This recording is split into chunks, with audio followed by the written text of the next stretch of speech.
ये हमारी कार है और ये हमें और ये हमारी पार्टी हो रही है। ये हमारी कार है और ये हम है, ये हमारी पार्टी हो रही है।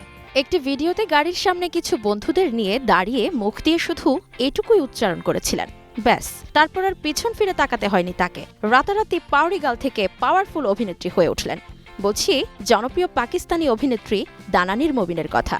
মজার এক ভিডিও থেকে যিনি হয়ে উঠেছেন সফল অভিনেত্রী ও তরুণ প্রজন্মের অনুপ্রেরণা।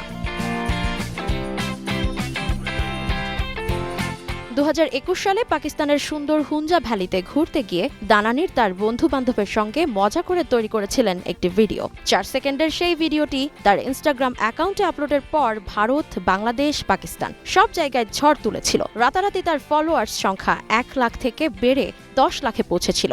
সব জায়গায় ছড়িয়ে পড়ে পাওয়ারি গার্ল ট্রেন্ড। সেই মুহূর্ত থেকে দানানির হয়ে ওঠেন আন্তর্জাতিক সোশ্যাল মিডিয়ার পরিচিত মুখ। তারপর থেকে তিনি অভিনয়ের প্রস্তাব পেতে শুরু করেছিলেন।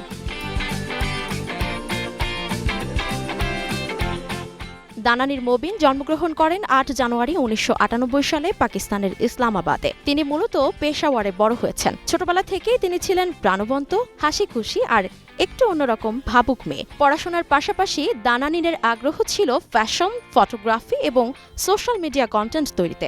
তার বাবা ছিলেন একজন ব্যবসায়ী এবং মা ছিলেন একজন গৃহিণী। 2 ভাই বোনের মধ্যে দানানির ছোট। পরিবারের ভালোবাসা ও সমর্থনই তাকে আত্মবিশ্বাসী করে তুলেছিল। ভাইরাল পাওয়ারি গার্ল হয়ে থেমে থাকেননি তিনি। তার হাসি, এক্সপ্রেশন এবং কনফিডেন্স টিভি প্রযোজকদের নজরে আসায় 2022 সালে তিনি প্রথম অভিনয় করেন জনপ্রিয় ড্রামা সিরিজ সিনফ-এ-আহানে, যেখানে তিনি একজন ক্যাডেটের চরিত্রে অভিনয় করেন। এই সিরিজেই দর্শক আবিষ্কার করেন নতুন এক অভিনেত্রীকে, যিনি মজার ভিডিওর বাইরে সত্যিকারের পারফর্মার হয়ে মুগ্ধ করেন সকলকে। এরপর তিনি বিজ্ঞাপন, ফ্যাশন শো, টক শো সহ বিভিন্ন জায়গায় নিয়মিত মুখ হয়ে ওঠেন।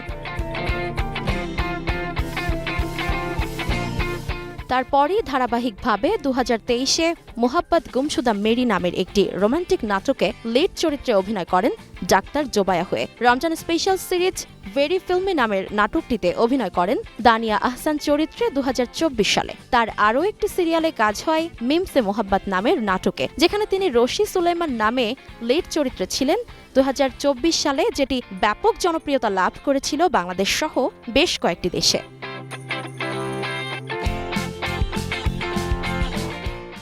সবার পছন্দের ভাইরাল এই অভিনেত্রী এখন ছোট পর্দার গণ্ডি পেরিয়ে বড় পর্দায় নতুন চমক আনতে যাচ্ছেন। শোনা যাচ্ছে তিনি বেহনাজ নামের একটি স্পোর্টস সিনেমায় অভিষেক করতে যাচ্ছেন, যদিও এখনো জানা যায়নি কোন ভূমিকায় থাকবেন তিনি মুভিটিতে।